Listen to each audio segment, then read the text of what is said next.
2020 সালে ইরাক যুক্তরাষ্ট্র নেতৃত্বাধীন জোট বাহিনীকে বের করার হুমকি দেওয়ার পর ট্রাম্প প্রশাসন ইরাককে ডলার রিজার্ভ বন্ধ করার পাল্টা হুমকি দেয়। শুক্রবার রয়টার্স জানায়, যুক্তরাষ্ট্র তুর্কি রাষ্ট্রদূত জশোয়া হ্যারিস ইরাকি কর্মকর্তাদের এবং প্রভাবশালী শেয়ার নেতাদের সরাসরি ও মধ্যস্থতাকারীর মাধ্যমে এই হুঁশিয়ারি দিয়েছেন। হ্যারিস ইরাকের মার্কিন পররাষ্ট্র দপ্তরের সর্বোচ্চ কর্মকর্তা।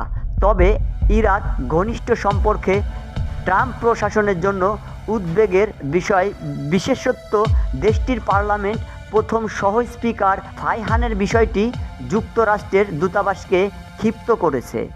ফাইহান হলেন ইরান সমর্থিত মিলিশিয়া আশাইফ আর আল হোপ মিলিশিয়ায়ের প্রাক্তন সদস্য।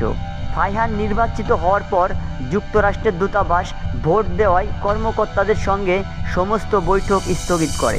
নভেম্বর মাসে অনুষ্ঠিত নির্বাচনে প্রধানমন্ত্রী মোহাম্মদ আল সুদানি নেতৃত্বে দিন ইস্যু জোট সর্বোচ্চ ভোট পেলে সরকার গঠনের জন্য পর্যাপ্ত সংখ্যক আসন পাননি। সুদানি এরিয়ার মধ্যে প্রধানমন্ত্রী পদে ফেরত আসার ইচ্ছা প্রকাশ করেন। এদিকে ইরাকের সমর্থনে যুক্তরাষ্ট্র সম্পর্কে কিছু শিথিল হয়েছে।